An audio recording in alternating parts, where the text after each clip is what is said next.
What is up, Comics World? This is Splendopia. This is Rob Casey, and I'm here. This is a headline from His Tank. His Tank, which is unfortunately spelled. His Tank is the Cobra tank, high-speed Sentry. There is this article: possible delay in principal photography for G.I. Joe Snake-Eyes. You click on this link. This is the director that was announced for Paramount's latest G.I. Joe Snake-Eyes film. A guy named, looks like Robert Schwenke? He's doing the film Seneca on the creation of earthquakes, which is, it looks like it's a personal passion project. It's been green-lit or funded, and it appears that the release date for Snake-Eyes remains as it was. This is just speculation that as he's going on to another project, Snake-Eyes film may or may not come to fruition. As with another video that I did on His Tank, I thought I'd kind of go through some of these comments and talk about a little bit of the history of the Hasbro Cinematic Universe. B&H Comics says, stop trying to make a dang movie. Get a live-action Netflix series going. So, you know, I suppose they probably looked into that. Skinny says, find a new director. None of us are overly attached to him directing, and it's probably going to mess with the timetable. You know, people talk about the line too. So basically the action figure line is on hold, you know, ostensibly until the next film it comes out or is released. Now when Retaliation came out, it actually kind of screwed up the toy line for collectors. There was kind of a renaissance, I guess, in the G.I. Joe brand. In 2007 there was a new construction. So the original G.I. Joes have this O-ring construction. You can see if you kind of pull them apart, there's an O-ring. I can't quite get them apart. Holding this guy together. Need a little bit more light. But in 2007, they came up with this new construction where you have this mid-waist joint, and that, just with the retro card backs and stuff, it led to more collectors buying stuff. This is one of the last, you know, sort of updated. You can see like they sort of perfected this kind of style. Oh, light's no good. There's that one. Whatever. Perfected this kind of mid-waist style. It's more like what the Marvel Universe action figures have. But that brought a lot of collectors back into the hobby. Brought a lot of collectors back to G.I. Joe. Then when they made The Rise of Cobra, the first G.I. Joe film, there was just like a design choice where the color palette was, you know, everybody was wearing all black uniforms. So they sort of made for like not very exciting action figures. And there were the first wave like flooded stores. So there's so many in like Walmarts and Toys R Us and stuff of the first wave, that when subsequent waves came out with like a lot of cool new design figures, it was hard to get your hands on them because the shelves were still clogged with the over ordered first round, and then the ones that were in high demand in many areas ended up going to clearance or like buyout overstock stores. So then there was sort of this like mad rush to get them at like less than what people probably would have paid for them. Then Retaliation came out, and there was like an attempt to coordinate the release of the figures with the release of the movie, but at kind of like the last moment, maybe like 3 months before the movie came out, they pushed back the release date. The reported reason was to add 3D, like to making it for 3D screening. You know, I don't know why they didn't do that in the first place. A lot of people had questions about that. They thought it was going to bomb, and they were looking for a more favorable release date. The Rock was in that one, and it actually did do pretty well.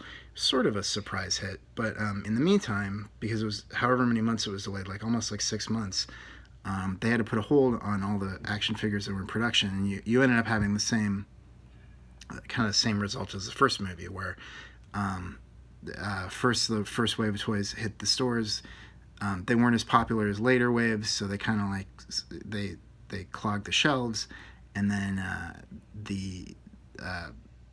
when the movie was pulled, the toys were supposed to be pulled from the shelves. When they were returned to the shelves before the movie was actually released, it was that same wave 1.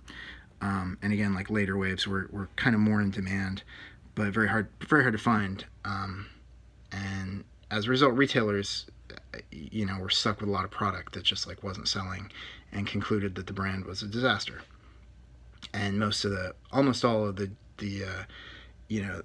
creation of these, this is the kind of retro card backs that these guys, you see this little eBay window in the corner. The G.I. Joe Collectors Club like kind of took up the slack selling the modern era figures. I'm going to have some unboxing videos of those soon, but the modern era figures that they produce are very, very expensive, like at least $30 or $40 buy-in. You have to buy them in sets of 13 from the club. And eventually the club lost its license. So they lost their license to sell G.I. Joes at the end of this past year. And right now what they're selling on their website is just like overstock. Basically the G.I. Joe Collectors Club is effectively shut down. And there is no product for the foreseeable future, except for the hope that there would be when this new movie comes out. So this guy's speculating that, Hasbro and Paramount are upset about this. They should ditch the director. Skinny's back saying he has a clause to work on his own film. Here's like the comment, or one of the big ones to look at. Hearing this, I've decided the only way I'll believe this movie is going to be made is when I see it on the big screen. So that's where I'm at. Until this thing is in production, at least I like live photography. I'm not gonna put too much stock in it coming out. This guy's they're still making a Joe movie. So that's the Toy Story that I was giving you. That's kind of what this guy's comments are about. That they think that they essentially killed the line by mucking up the release of the toys and not coordinating it well with the film. This guy says that all Hasbro cares about is Transformers, and that G.I. Joe, is not a viable brand for them anymore. And this is a pretty good comment. The Joe brand is like that neighbor who has a classic Trans Am in his front yard on blocks. I'll believe it will get fixed when I see it drive down the road. So that's the state of the diehard, hardcore G.I. Joe fans. Here we go again. Some things never change. And I guess I wanted to pull this out just to give you like a sense of like what this was like. His Tank was pretty vibrant. It picked up as a website in response to those they call them the modern era 25th anniversary G.I. Joe action figures. This is more speculation about who else should do the job. And since then it's really died down, really died off.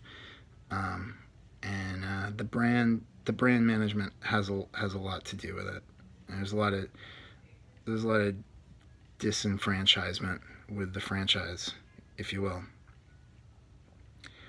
And part of the reason, so that's good for His Tank. Part of the reason is, there is a lot of fanfare about the Hasbro Shared Cinematic Universe.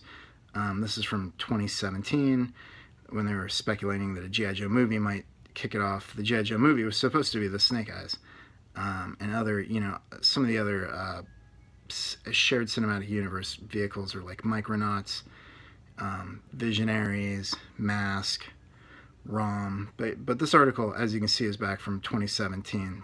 They a couple more articles about it on IO9. They kicked it off with like, it was an amazing kind of dream team writer staff, as they say, an absurd amount of talent. So this is a list. Michael Chabon, Brian K. Vaughan, Nicole Perlman, a couple other people that you might recognize, and Akiva Goldsman was running the room, who you probably know from Batman and Robin and A Beautiful Mind and some other films. But here we go, just a year ago, right before Bumblebee. Oh, this is like this is the Hollywood Reporter. I guess they're talking about Jussie. Officially, the Transformers spin-off that dropped off its first trailer you know, is potentially kicking off the shared cinematic universe. This was like from a year after that other article saying that the G.I. Joe movie might be kicking it off. And the suggestion, a la Marvel's first Iron Man movie, that they're gonna expand it into like a full-blown, you know, film franchise. Basically, that's been the hope. That's been the dream and the story. You know, but the reality has been this article after article, time and time again. They dropped the ball with ROM, Space Knight. There's a kind of mild fan base for ROM. I guess they pulled the plug on that. The Hasbro Cinematic Universe is getting smaller. Two properties, Mask and ROM, have been omitted from the lineup. So, you know, the big announcement was like Visionaries, Mask, ROM, and all this stuff was kicked off with IDW. So IDW is like, you know, has the G.I. Joe and Transformers franchise. It's reportedly a lot of people really like what they're doing with the Transformers comic book. You know, I don't really read that. I read the G.I. Joe comic book, and there's been like hits and misses. Severe like misfires. The like Aubrey Sitterson thing that I talk about frequently is kind of the thing that got me aware of, you know, comic book commentary on YouTube and what they call Comicsgate and so forth. You know, I think that the idea was that IDW was going to whip all of these you know, franchises up into like a sale-ready movie property for Paramount. You know, not just a single movie property, of course, but the entire shared universe. And it's just been like a lead balloon ever since. And it's really hard. It's not totally hard to see why. The approach seems to be like, I don't know. I guess in a lot of ways, what's been going on is they haven't caught on with the fans the way that they hoped to. They haven't built up support the way they expected to, and a lot of that, I think, has been a result of just kind of like political misfires and just goofy customer relation mishaps. You know, again, like Comicsgate and Aubrey Sitterson. If you look back, this is all the way back when Retaliation came out, which is kind of where I was starting the story. This is Film Buff Online, end of December, is when they first announced that they were going to kick off the shared universe. And then they were saying that G.I. Joe Retaliation was going to be kicking off this shared universe, Hasbro and Allspark Pictures. And now the latest news is that Hasbro Studios, this is like another article from 2016. This is when this is talking about the Amazing Writers Room. This is in USA Today. So they were selling this like in the mainstream U.S. papers like 3 years ago, that this was coming, this is going to happen, this is something to get excited about, as excited about it as the Marvel Universe, and it just has not materialized. But yeah, so here's the latest news from 5 days ago. This is on TFW Transformers World 2005. Hasbro Studios has officially rebranded as Allspark. Allspark, you know, is a Transformers term. There's actually an Allspark website. I think that's a fan site or a Transformers trivia site, and it does support that idea that they're putting all their eggs in Transformers basket.